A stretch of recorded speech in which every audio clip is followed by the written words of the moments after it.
3, 18. Y leo la palabra del Señor en el nombre del Padre, del Hijo y del Espíritu Santo. Con todo yo me alegraré en Jehová y me gozaré en el Dios de mi salvación. Jehová el Señor es mi fortaleza, el cual hace mis pies como de ciervas y en mis alturas me hace andar. Amén. Usted sabe que esta palabra, cuando hablaba el pastor esa noche, me tocaba mucho, y ahora mientras estaba escuchando la oración y la palabra que daba la hermana Miriam al principio, yo digo, todo coincide. Luego la hermana también da la palabra que habla acerca de que nosotros debemos creer, pedirle a Él, que Él va a hacer, Él lo hará. Y así es, hermano.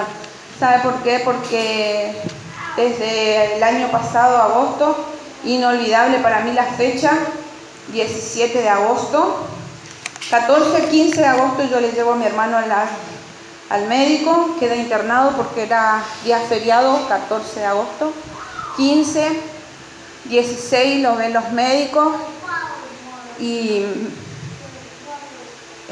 tenía un ganglio inflamado en el cuello y acá detrás de la oreja.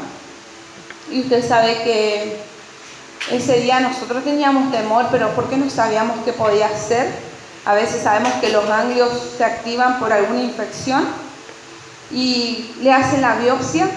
Gracias a Dios, desde ese momento, desde el primer momento, Dios tomó el control de todo, porque querían cortarle, pero viene una doctora y le dice que no, que le punce nada más, porque como era algo grande, hasta donde Dios le da la sabiduría a los médicos, hacen la biopsia el día martes y para miércoles ya estaba la biopsia. Pasaron como 10 médicos por mi hermano preguntándole qué pasó, porque él tuvo una cirugía antes y mediante esa cirugía surgió todo eso.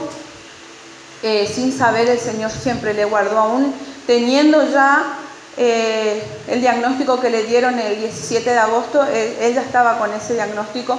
Dios le guardó en tiempos de COVID, porque tuvieron COVID y sabemos que son personas que hay que cuidar mucho. Ese 17 le dan el diagnóstico que mi hermano tiene cáncer. Fue muy doloroso para nosotros, fue doloroso para mí porque fui la primera después de mi hermano en saberlo. El médico me dijo eso y ahí quedó. Pero una cosa que me dijo el médico que nunca la voy a olvidar, me dice: Dios nos da a nosotros el conocimiento para llegar al diagnóstico, pero Él tiene la última palabra. Mira hasta dónde un médico. Desde ese momento yo simplemente me entregué al Señor, le entregamos todo al Señor. Fue difícil llevar la noticia a mi casa, decirle a mi familia, a mis padres, a mis sobrinos, a la suegra, a mi cuñada, por sobre todo a mi cuñada, porque ella también tiene ciertos problemas de salud, o lo tenía. En el nombre de Jesús, confieso en el nombre de Jesús. Y esa noche yo a las 3 de la madrugada me planto en el medio de mi pieza chiquita, me planto ahí y le digo: Señor, yo no me quiero enojar. Le abrazo a mi hijo más grande, a Lucas, pero si yo me enojo, Señor, perdóname, porque soy de carne y soy de hueso, tengo sentimientos, tengo emociones. Y esa noche Dios me enseñó algo que usted también debe saber, que si usted se enoja en un momento así, Él les entiende y Él le comprende.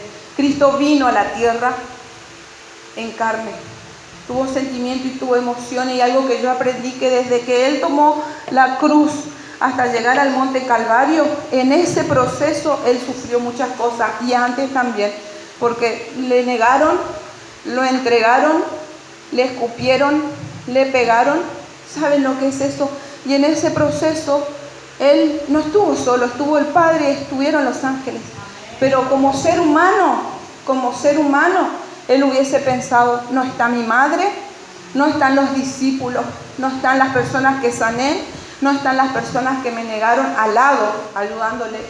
Él estuvo en ese proceso llevando su cruz, que es lo que Él quiere que nosotros llevemos. Tomemos ese ejemplo, tomar nuestra cruz y llegar a la meta, que es llegar a la salvación. En lucha, en prueba, aún, ¿saben qué? En la situación económica, en la familia, en las enfermedades, Todos tenemos distintas situaciones. Para mí, la mía quizá es peor que la suya y la suya para usted es peor que la mía, porque esa es la verdad. No tenemos que, para comparar, porque todo, para cada uno sus situaciones es algo caótico. Desde esa fecha, hermanos, para acá, para hacerle sencillo, cortito, desde esa fecha para acá, Dios nunca nos dejó, nunca nos abandonó. Desde un principio estuvo una de mis tías que me ayudó muchísimo en ese momento para poder pensar con calma. Ella me decía, cálmate, pensá, yo le acompaño a él mientras vos haces este trámite, que es la hermana de mi papá, mi tía Isabel. Luego el acompañamiento del pastor Luis, del pastor José, de mi tía Catalina, los hermanos de la música, los hermanos de la congregación, familia, seres queridos, conocidos, no conocidos, amistades, no amistades, vecinos, no vecinos. Es impresionante la cantidad de personas. El Señor puso los médicos, puso la enfermera que le cuidaba a él, puso los medicamentos, la obra social, la aparejó todo, hermano. Él no tenía que pagar un peso, solo la consulta médica. Después de ahí, el tratamiento, él no pagaba nada. Era todo gratuito. A veces cuesta conseguir, usted sabe, yo le decía a él, ¿qué pacto hiciste con Dios? Porque no había traba alguna. No había, era hacer el carnet FAC, ya a los 5 minutos ya me lo hicieron, algo que tarda mucho tiempo. La historia clínica, a la tarde ya estaba la historia clínica, tarda 14 días una historia clínica y encima la teníamos que pagar. En ese mismo día estaba. Los médicos ya tenían, no podían creer que teníamos ya la consulta con la oncóloga. La oncóloga ya tenía preparado el esquema para mi hermano. Fíjese todo, y eso eran 3 días, 18 y 19, se aparejó todo. Tenía que pasar una semana para que él empiece la quimio. Lunes consigo todo, hermano. 3 par de medias rompí de tanto caminar. Hasta ahora le digo, me debe 3 par de medias. Ese lunes Dios le aparejó todo. Miércoles ni pasó una semana y él ya estaba en su tratamiento. ¿Sabe lo que era, hermano? Verle sufrir, verle pasar por muchas cosas, pero en paralelo a nosotros como familia. Yo nunca dejé de alabar al Señor. Por eso yo le decía, no deje de alabar al Señor. Acá decía que no importa lo que esté pasando, gócese, alabe, cante, glorifique el nombre del Señor. Una palabra antes de eso me había dado mi tío José a los músicos, que se encuentra en Crónicas 17, 18, 19 y 20. En ese habla, es una palabra poderosa.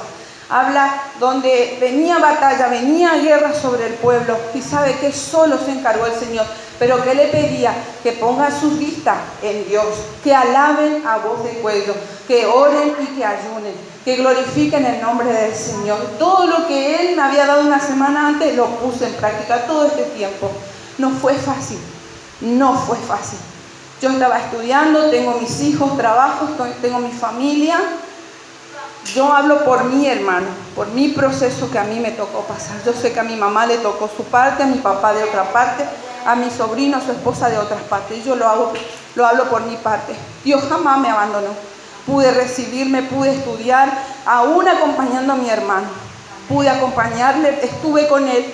Y algo que yo le dije ese mismo día que supimos, yo estaba sentada y le digo, hijo, porque yo le digo, hijo, yo voy a estar con vos hasta lo último. Y con voz mala le digo inclusive, y él me dice, cálmate, quédate tranquila nomás, que si vos estás nerviosa yo estoy más, pero quédate tranquila. Hasta él me calmaba, imagínense, cuando él era el que estaba pasando por la situación. Fue algo, hermano, que Dios me habló muchísimo, usó mi vida. Orábamos todas las noches, clamábamos, gemíamos, y asistimos a la iglesia con tormenta, con no tormenta. ¿Vio cuando uno tiene problemas? Ahí sí, corre a la iglesia, no importa si hay lluvia, tormenta, lo que sea, viene, está cayendo piedra, uno igual espera que escampe, corre hasta la iglesia. Pero cuando estamos bien, es donde más hay que alabarle y glorificarle al Señor. Aún en la lucha, en la prueba, sí. Pero cuando estamos bien hay que abocarle al Señor, hay que alabarle, glorificarle, engrandecer su nombre. Y hace poco, todo ese trayecto, muchas cosas dentro de eso, me toca también atender a una persona paciente oncológico. Es conocida mía, es conocida ahí en la zona céntrica, de acá de Vilelas, y me toca hablarle. Y le digo al Señor, otra vez Señor, me toca. Pero Él me dice, yo necesito que estés acá. Por lo que yo pasé, yo le pude hablar. A esta persona le hablo, ella es cristiana, se llama Sandra Infel, está atravesando un cáncer, tuvo una cirugía grande de su cadera, pero ¿sabe qué? Es impresionante porque lo que pensaban que iba a ser algo grande fue algo chico, y ese día estuve yo, hermano, pero para la gloria del Señor, porque Él aparejó para que yo le pueda hablar todo lo que pasé con mi hermano. Y después de eso, viajo con mi hermano, la última consulta a Buenos Aires, y nos vamos en el nombre de Dios. Cuando llegamos allá, nos dice, estás bien. ¿Cómo no le voy a dar la gloria y la honra al Señor? ¿Cómo yo no le voy a cantar? ¿Cómo yo no le voy a alabar al Señor? Cuando le dice, podés trabajar, podés jugar al fútbol, podés vivir tu vida normal. ¿Saben lo que es? Después 4 metástasis le sacaron del cuerpo. Una cirugía de acá hasta acá. Casi 31 puntos. Hace 3 meses le operaron a él. Y hoy nosotros podemos disfrutarle, pero dándole gloria y honra al Señor. Para Él nada es imposible. Pero hay cosas que a veces nos olvidamos. Que cuando Él hace la obra, no nos apartemos de su camino, hermano. No dejemos de alabar y glorificar su nombre, de contar el testimonio que hizo el Señor en su vida. Yo sé que acá la hermana tiene testimonio de su hija. ¿O no, hermana? Ella tiene testimonio y mejor que nadie, yo sé que ella también me entiende. Y quizá alguno de ustedes en distintas formas también le tocó pasar y vivir. Con un hijo, con una hija, con un hijo en las adicciones, con un esposo, con lo que fuese, con su propia vida, con un padre, una madre le tocó. Y usted me va a entender lo que es el dolor que se siente. Pero nunca me abandonó el Señor. Yo le hablo por mi parte, porque yo sé que a mi mamá también, con mi papá también, como le decía anteriormente. Pero yo le hablo de mi parte. Yo nunca dejé de alabar el nombre del Señor, jamás. Y no lo voy a dejar de hacer. Como decía hoy, aunque cante feo, no me interesa, porque yo le alabo al Rey de Reyes y Señor de Señores, porque hasta la médica misma dice, Él es un milagro. Que el médico diga eso es sorprendente, porque ellos creen muchas veces en su ciencia y en sus conocimientos, pero cuando Dios tiene el control de todo, Él apareja todo. Así que siga confiando en el Señor, siga creyéndole, no baje los brazos, no baje los brazos. La lucha y la prueba que tenga en su casa, en su vida, aún la lucha misma que tenemos contra nosotros mismos, no bajemos el brazo, siempre aferrémonos a su mano de amor y de misericordia, porque para Él nada es imposible. Y como decía al principio de la palabra, que lo que pedimos a Él en su nombre, Él lo hará. Y así lo hicimos nosotros, y hoy podemos contar ese testimonio, que Él lo hizo y lo seguirá haciendo, porque esto no es solo, la palabra de Él no es ayer, no es solo hoy, sino que es por los siglos de los siglos. Amén. Amén. Que el Señor les bendiga, le doy la gloria y la honra solamente a Él.